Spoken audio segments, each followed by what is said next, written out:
Well, there's an opportunity in Isaiah to talk about the earth, to talk about the desert becoming green again. And I've got lots of neat things that I could share with you about that. But there's also an opportunity in James to talk about hospitality. But that conversation might take us a little too close to a particular fire. We may not want to occupy our time with that. That was one of those little subtle hints. And in fact, you could probably listen to Tom Hartman and hear a better sermon about the second reading. No, we have a beautiful word in Mark about healing. About healing. Healing and openness. Healing and acceptance. Healing, and please try to hear this without any political overtones. Healing and tolerance. That is God's acceptance, God's tolerance of us. Not of sin, not of getting out of jail free. No, there's pretty clearly some words, again in James and Isaiah, about judgment, about keeping the law, about making sure that we're doing what God expects and asks us to do. And yet here we have a word of mercy and grace in Jesus' actions in these foreign towns. And that's the context we have to set. Let us know a little bit more about the context. We'll look at that. About where Jesus is when he performs these miracles and conversations that he has. And then a little bit about who we are and how we come to Jesus and how he welcomes us in our brokenness. So first, context. You know the real estate rule. Location, and what? Location, right? Jesus is away from his hometown. He set out and went away to the region of Tyre.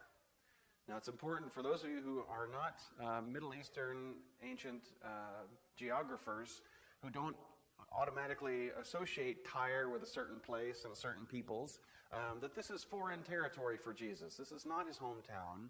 He's not going to go to Tyre and say, go to the synagogue and start teaching. There may not have been that kind of place in Tyre where he could immediately find an enclave of Israelites with which to share his message. No doubt there would have been some, but it's clearly foreign territory. And the same thing with Sidon. We get all these other words here that clue us in. The woman that he has a conversation with was a Gentile right away. That should be all we need to hear, just to know that she's not a Jew. But it even gives us a bit more, that she was of Syro-Phoenician origin. Now the Phoenicians, anybody know who the Phoenicians are? Syro, you've probably heard of, as in Syria. Okay, Phoenicians, they were sea peoples, so this is way up the coast. It's sort of that corner of the Mediterranean there, near Turkey. So of Syro-Phoenician origin. The Phoenicians, if you've ever said your ABCs, thank a Phoenician. They're the people from where we get our first incarnation of ABCs. They were the sea peoples who took that language, that written text, all around the Mediterranean as they traded. So this woman was clearly not a Jew, but it still begs the question for us, why would Jesus treat her the way he does? Last week we had Jesus outright calling people hypocrites. And I've asked you, if you've ever called someone a hypocrite, how well did that work for you?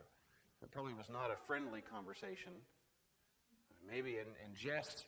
But if you've ever seriously called someone a name like that, that's not a nice way to win friends and influence people. Well, here we have Jesus seeming a bit rough and coarse with this woman. Let's look closely at that conversation. The woman was a Gentile of Syro-Phoenician origin.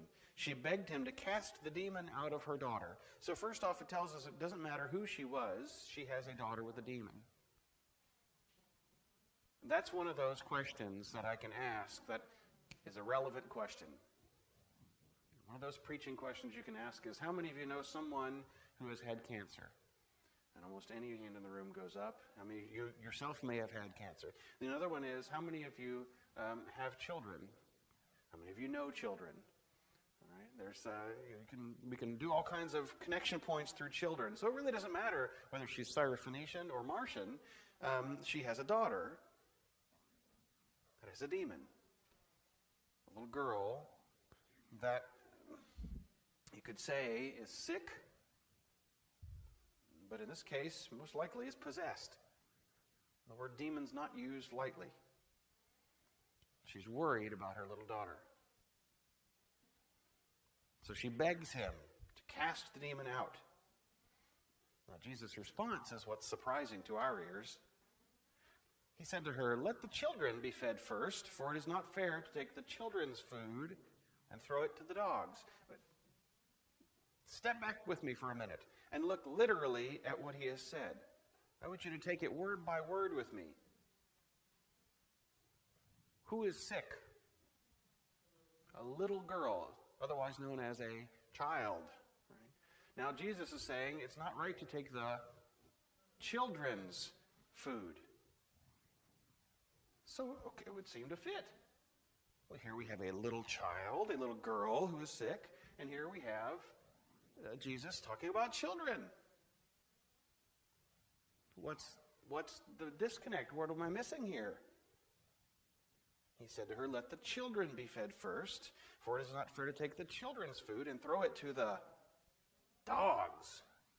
Okay, I'm going to interrupt this and bring you some words about my dog. Oh, Maggie. Because immediately when I read this text, I thought, I have some ideas about food and dogs and children all in the same room, and how that doesn't belong, that doesn't mix. Someone recently, maybe a few months ago now, put a little picture on Facebook, and it was this dog with its head looking over the table, and there was a box of pizza on the table. And I think the little bubble they put over the dog's head was something like, "Oh, please, oh, please, oh, please," or "Master, I want that," or whatever. Any number of funny little sayings. And I thought, oh, yes, I know my dog has dreams like that. Because we have to put her outside or put her in her cage when we eat. She is sneaky McSneaks a lot. She will come along real quietly and get up right up next to the table, and while we're talking, without looking, boink, she'll pop up and grab something, and off she goes.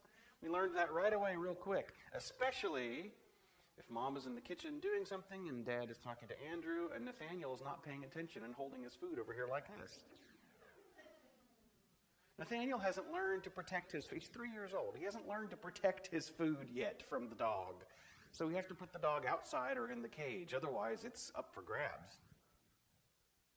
The idea of having a dog under the table to eat the crumbs is wonderful, but only after all the food on the table has been put away.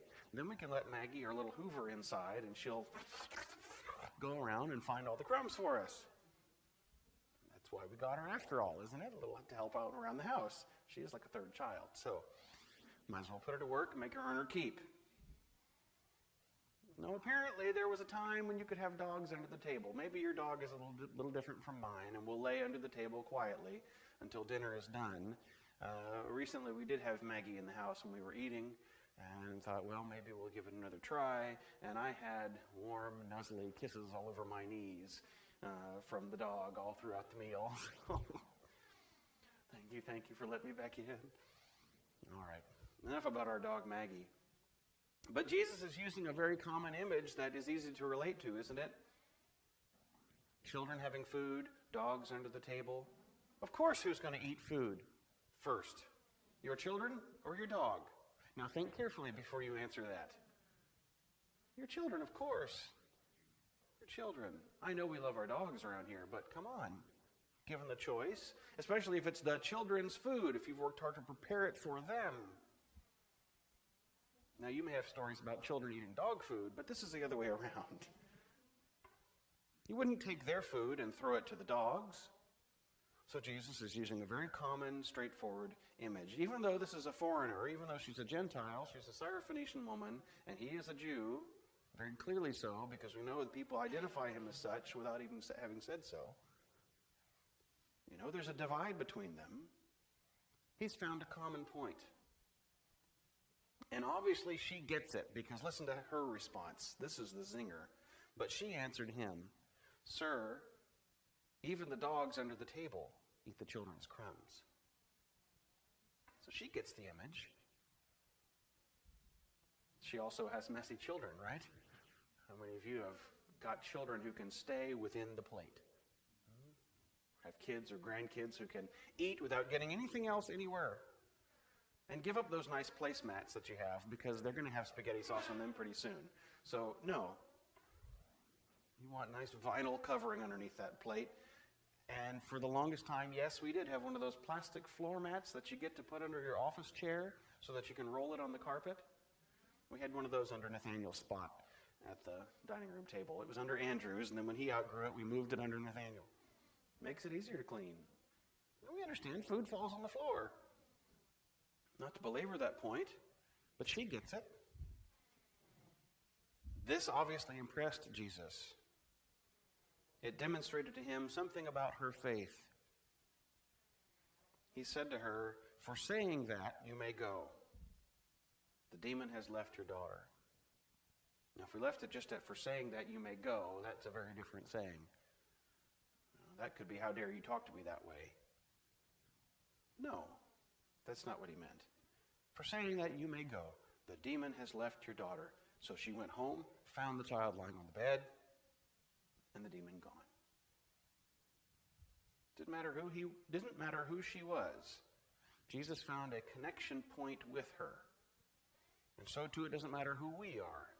Jesus finds a way to connect with us. If you ever think that you have gone too far and are far outside the pale of where God might be able to reach, give up that thought, because God can find you anywhere. No matter how different you may be, no matter how unique you think your sin is, God can find a way to connect with you.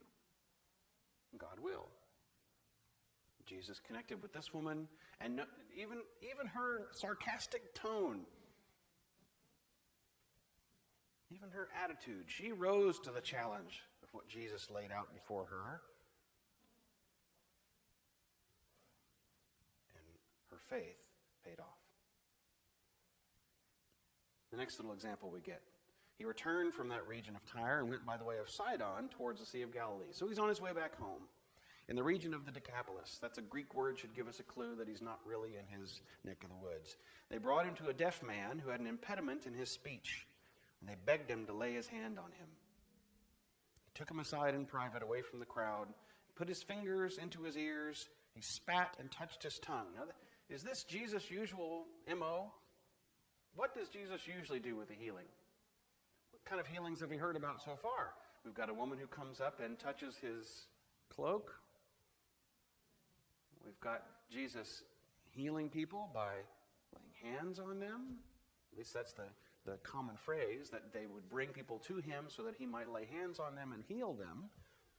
This is a very specific thing that he's doing. Before, he had a conversation, and it seemed like a typical healing. The woman spoke. He said, "Go, you're going to go home and find your child well." Sounds fine. Almost typical, except for that little conversation we get. But here, Jesus is doing something very specific to heal this man. What is he doing? Let's look at that. They brought him a deaf man who had an impediment in his speech. So he can't hear, he has trouble speaking. And they begged him to lay his hand on him, which sounds like what Jesus would do. But what does he do? He took him aside in private, away from the crowd, instead of healing him right there. That's the first difference. Next, he put his fingers into his ears. Okay, so if you're playing along at home, okay, now take your fingers out of your ears so you can hear the rest of the. I didn't see any of you put your fingers in your ears. Put his fingers in his ears. He spat and touched his tongue. Now, did he spit in his hand and touch his tongue? Or we're not exactly sure where the spitting ends up, or if he's just spitting to, exhume whatever evil spirit has gotten out of his ears through his fingers. I don't know. It's mysterious. And then he touched his tongue. Then looking up to heaven, he sighed. He sighed. Okay, Jesus expresses a range of emotions throughout the Gospels, but here he sighed. And then he said to him, Ephphatha, that is, be opened, speaking Aramaic there. And immediately his ears were opened, his tongue was released, and he spoke plainly. No matter what it is, no matter how rare the disease may be, how undiscovered the gene or the cell or the whatever it is, God knows about it. And God has a way of specifically addressing it. You may think your situation is unique, and it may very well be. Unique doesn't matter to God when it comes to healing. In this case, Jesus knew exactly what to do for this man. We may not know these things today. Healing is a broad area of study and a whole other topic for another sermon. But here, and talk about the specificity of it, the uniqueness of the situation, and how Jesus' key fit that man's lock and unlocked his ears and unlocked his tongue, and was the answer. I hope that these stories from the woman and this man are inspirations to you of how Jesus can meet you wherever you are, no matter what. No matter how crazy or silly or strange it may seem, Jesus can figure it out. No matter how puzzling or mysterious it may be, God can understand it. Jesus can tailor-make the key that fits the lock, that unlocks the problem for us. So what happened? Jesus ordered them to tell no one, but the more he ordered it, the more zealously they proclaimed it. That's that messianic secret we've talked about before. They were astounded beyond measure, saying, he's done everything well. He even makes the deaf to hear and the mute to speak. He's done everything well. So let me ask you this. Is there anything that Jesus cannot do well? No. What part of everything isn't clear? He has done everything well. And so there it is, that God can do everything. But I bet the burning question for many of you is, okay, then why doesn't he? Am I right? Some who are thinking that? That's fine. I'm glad Jesus healed that woman's daughter. That's amazing that Jesus healed that man and opened his ears. But what about my friend? Didn't get healed. Like I said, healing's a separate sermon for another time, but I don't want to leave that undone. I don't want to leave that hanging, because that's a vexing question that will stick in your craw. These healings that Jesus has done are examples for us to give us hope. And of all of the people Jesus met, how many more did he not meet? How many more did he not get to do something mysterious and strange and stick fingers in ears and spit on the ground and so on? No, there was but one Jesus at that time, and one God and one Spirit. And Jesus in the flesh made his way around through foreign parts and in his home territory. So where does that leave us? Jesus who died on the cross, Jesus who was raised again, Jesus who was ascended, and we're waiting for him to come again. He's not here. How is he going to heal anybody? There are no fingers to stick in the ears. There is no spit to put on the ground. There is no banter with the woman. Jesus is up there. But of course you may already know the answer. Jesus sent his Holy Spirit. God sent the Spirit to be with us. And now calls upon us to be the fingers in the ear, to be the spit on the ground, to be the conversation, to be the word spoken. And yes, there are still healings. And yes, there are still miracles. And yes, Jesus still does them. But he calls on us to do our best, to do everything well, but ultimately to rely on him. Be open this morning. Be open to the idea that no matter what the situation may be, Jesus can fit that situation. God can unlock that problem. He has done everything well. Amen.